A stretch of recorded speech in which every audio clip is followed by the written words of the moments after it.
In this video, I'm going to talk about measurement again. This time we're going to talk about how do we handle really large measurements, really small measurements, and also how do we convert from one unit of measurement to another unit of measurement. First, we need to understand that science generally uses something called the SI system.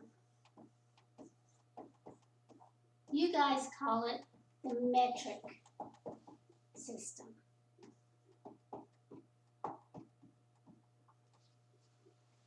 SI is just short for International System, which sounds backwards, except they had the meeting in France where it was the System International. So this is the international system used by scientists. We have some base units. Our base units that we're going to use at the beginning of the semester are length, which we measure in meters. The meter is the basic metric unit of length. Time, which we're going to measure in seconds. And finally, mass. And mass is the one that's a little bit surprising. You might think we would use grams, but the mass of a gram, that's about the mass of a paperclip. It's really smaller than what they wanted. So they chose the kilogram. So those are three base units. Now, we'll have lots of combinations of those base units. Those are often called derived units. For example, if you were trying to find density, density is given by doing mass divided by volume. You go, okay, well, I know mass is measured in kilograms. What's volume measured in? Turns out volume is also a derived unit. When we get volume, let's think volume of a cube or something, or a prism, we generally think length times width times height. That would be meters times meters times meters. So the derived unit for volumes is cubic meters, or meters to the third power. So we have cubic meters, which means density is in kilograms per cubic meter. That's called a derived unit. It's a combination of units. But these are our base units.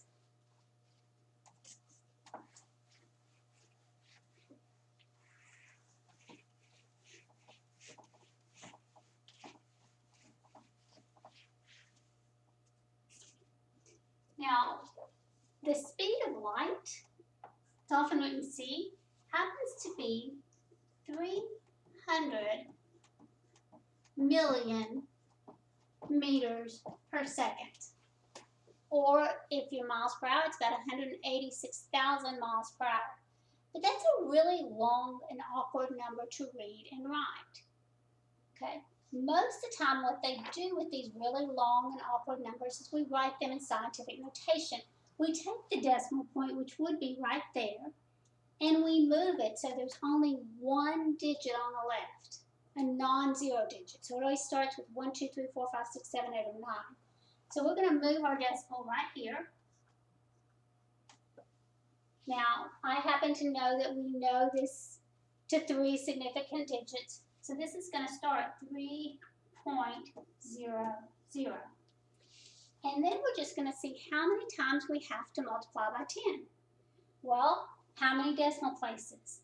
1, 2, 3, 4, 5, 6, 7, 8. I moved the decimal 8 places.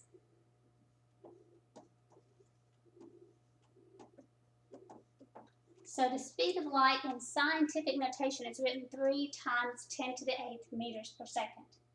Anytime you're dealing with very large numbers, this is going to be a positive exponent because you're multiplying by powers of 10.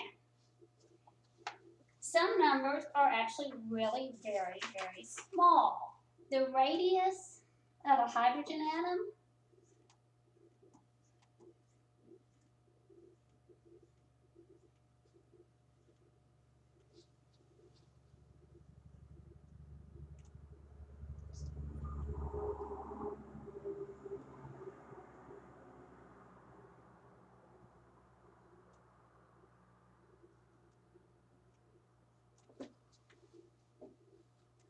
is about that big.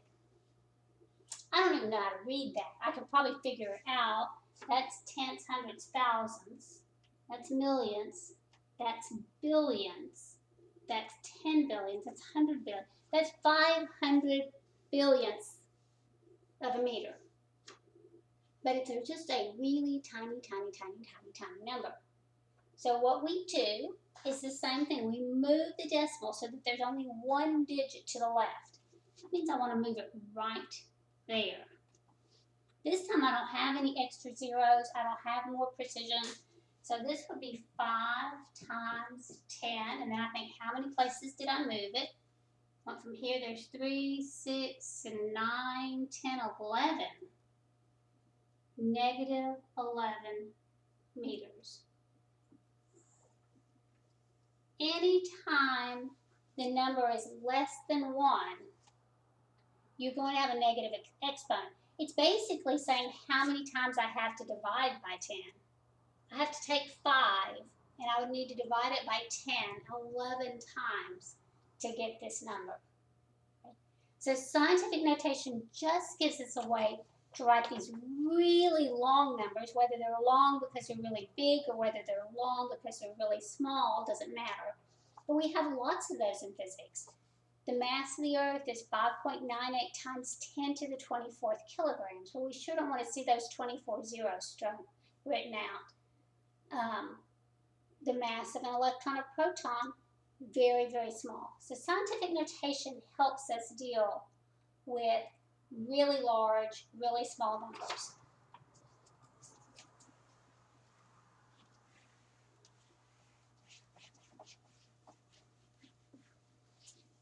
Another way we deal with really large and really small numbers are using prefixes.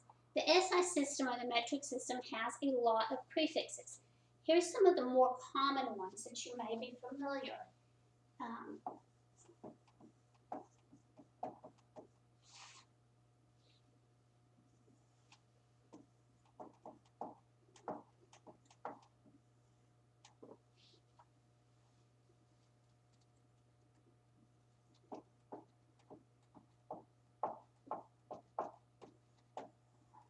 So the prefix for mega, we write that with a capital M, is 10 to the 6. That's a power of 10. So if you have 150 megabytes, you've all heard that in computers. That's a place where you hear mega used a lot. Or perhaps let's use one we use in physics. We use megahertz a lot. What does that actually mean? It means 150 times 10 to the 6, that's what mega means, hertz. Now, I want to point out one thing. This is a perfectly correct statement, 150 megahertz. This is a perfectly correct way to rewrite that. It's 150 times, mega is 10 to the 6 hertz, but it is not correct scientific notation. Correct scientific notation would put the decimal right here. If you want to get that as correct scientific notation, type 150 times 10 to the 6th in your calculator, put your calculator in the scientific notation, and you're going to get 1.50. Actually, we don't know that that 0 is significant. 1.5 times 10 to the 8th hertz. So all three of these are mathematically equal. This one is in correct scientific notation. This one is written with the prefix, and this is kind of in between. But they're all correct. Let's try another.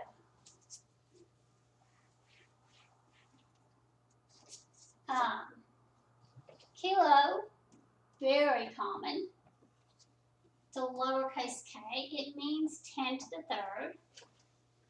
Therefore, if you have 7.8 kilograms, that means 7.8 times 10 to the 3rd grams. We just replace the kilo with 10 to the 3rd. Centi,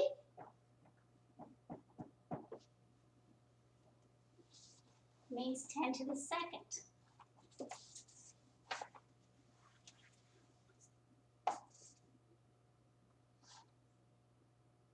I'm sorry, it means 10 to the negative second. I wrote down centi is 100th, or 10 to the negative 2. So if you have 124 centimeters, you have 124 times 10 to the negative 2 meters. Again, that's not correct scientific notation. If you type that in the calculator, it means divide by 10 twice, you would come up with 1.24 meters. 124 centimeters, remember 100 centimeters is 1 meter, so it makes sense that this is a little bigger than 1 meter. But that's what that prefix means. So there's a couple more I want you to be familiar with.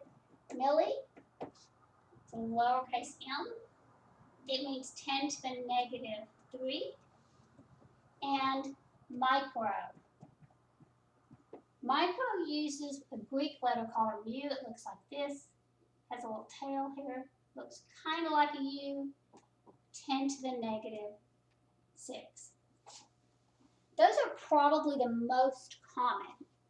If you need them, all of your textbooks have a chart in them that tell you what that prefix is. So you can always just replace a prefix with a power of 10.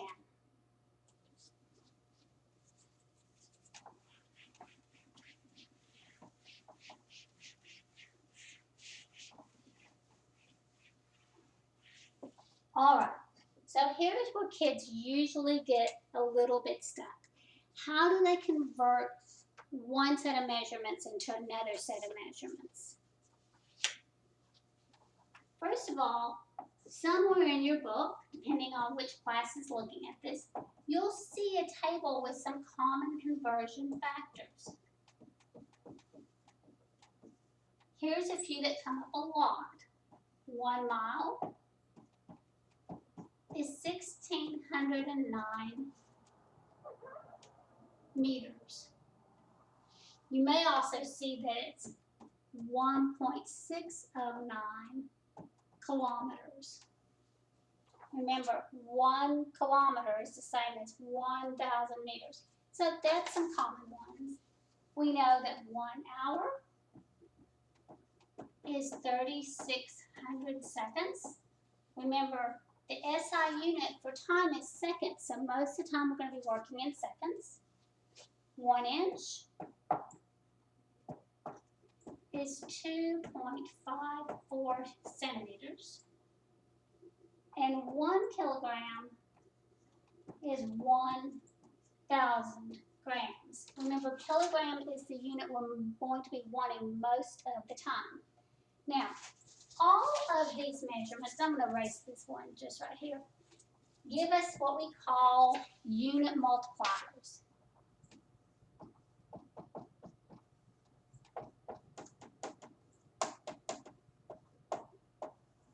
Unit multipliers are just a ratio of 2 equal measurements. For example, 1 mile over 1,609 meters. Or you could write 1,609 meters over 1 mile. Those are both unit multipliers. If we come down here, we could write 1 inch over 2.54 centimeters. We can also write 2.54 centimeters over 1 inch. Okay. All of those are unit multipliers. Anytime you know 2 measurements are equal, you can write 2 different unit multipliers. Depends on which you put on top. While we're looking at this, I want to point out conversion factors are considered to be exact. They do not ever change the number of significant digits in a problem. So 1 mile, this could be written 1.000 miles is 1,609 meters. These are exact. Otherwise, a lot of conversion factors just have a 1 and you think all the problems in the world would end up with 1 significant digit. But these don't affect the number of sig figs. The other measurements that don't ever affect your significant digits are numbers you count. Like you can count 3 kids at a birthday party. That's exactly 3. So Conversion factors don't affect your sig figs. All right, so how do we use these unit multipliers?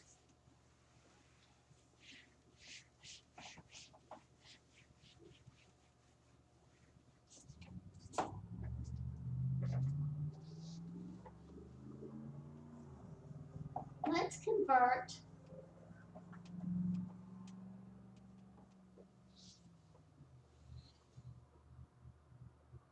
18 inches to centimeters. And I always tell my students, you begin with what you know, with what you're given. And we know we have a measurement that it's 18 centimeters. 18 inches. Now this will be pretty easy. I usually do it like this. This is sometimes called the factor label or dimensional analysis method. But I know I need a relationship here between inches and centimeters. Just a minute ago, we wrote 1 inch is 2.54 centimeters, or 2.54 centimeters is 1 inch. So the challenge becomes, which one do you use? If you have inches on top of the line and you want centimeters, you put centimeters on top. 2.54 centimeters over 1 inch. Units work like variables. They multiply like variables, they divide like variables, they cancel. So if you have inches in the numerator, this top half would be the numerator of the fraction, and you have inches in the denominator, they cancel. So the solution just becomes whatever 18 times 2.54 is. If I multiply 18 times 2.54, I get 45.72.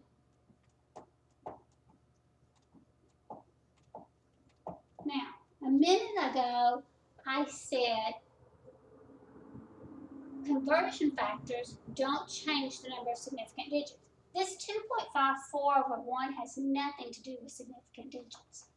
However, my original measurement had exactly 2 significant digits.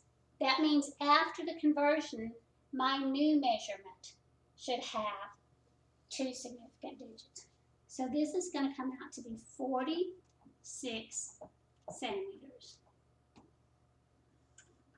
Now, one other thing, if you're using this measurement in other problems, you don't want to round right here. You want to wait until the entire problem is finished and round your final answer. But since in this case, this is my final answer, I'm going to round right here.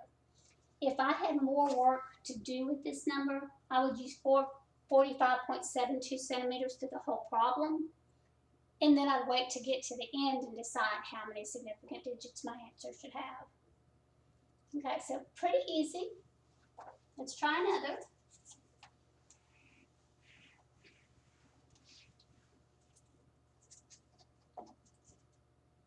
Let's convert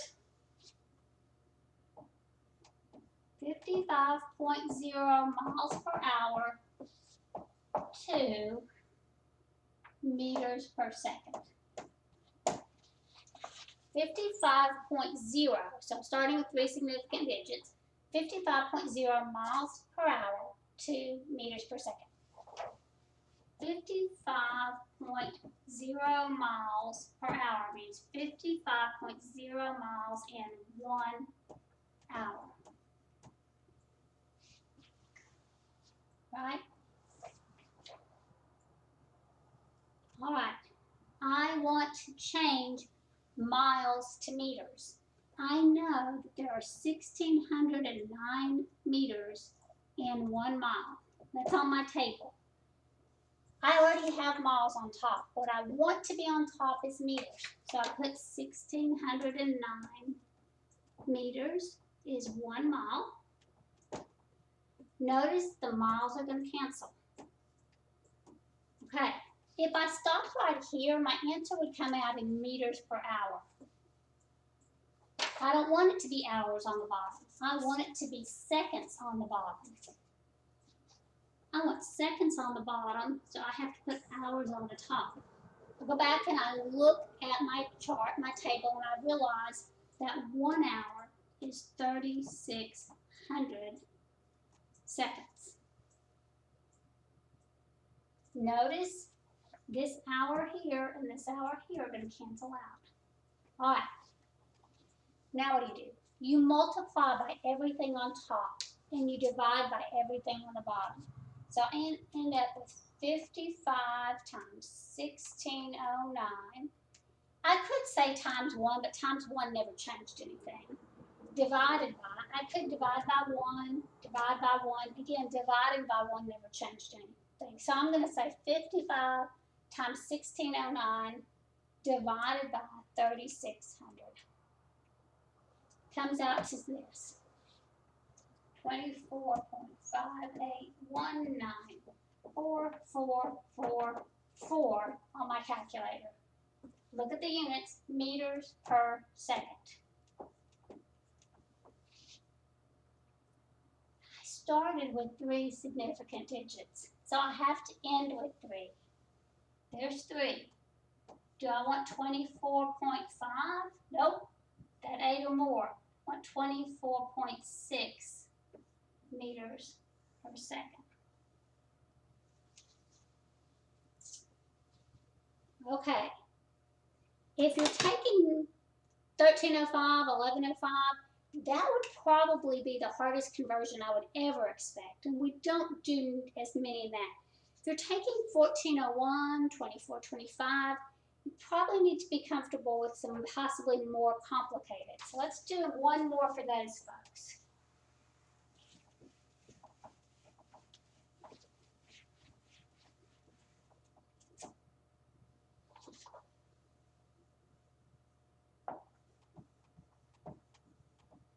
Convert 1.8 kilograms per cubic meter to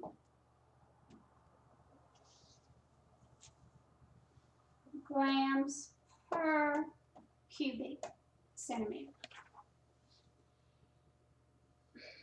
We already have conversion factors for kilograms to grams. We don't really have a conversion factor for cubic meters to centimeters, but I can make one really quickly. I know that 1 meter is 100 centimeters. I can look that up in a table. I can get out a meter stick and look at a meter stick, and I see 1 meter is 100 centimeters. I have to cube that. If I cube that, I get 1 cubic meter is, notice I'm going to end up with 6 zeros. 1 cubic meter is 1,000,000 cubic centimeters. The mistake some students want to do is they want to think that 1 cubic meter is 100 cubic centimeters, and that's definitely not true. So that's going to be our conversion factor for cubic meters to cubic centimeters. So 1.8 kilograms on top, 1 cubic meter on bottom. What do I want on top? I want grams. So I'm going to put grams on top, kilograms on the bottom. I know that there's 1,000 grams in 1 kilogram. I can look that up on my table. I have cubic meters on the bottom. I don't want cubic meters. I want cubic centimeters on the bottom. So that's where this goes. So I have 1 cubic meter, 1,000,000 cubic centimeters. Again, I multiply by everything on top. So 1.8 times 1,000 divided by 1,000,000. Comes out to be 0.0018 grams per cubic centimeter. Or if I want to write that in scientific notation, I could write that as 1.8 times 10. Now let's think, I have to move the decimal 3 places. But that's a little number, not a big number. That's -3 grams per cubic centimeter.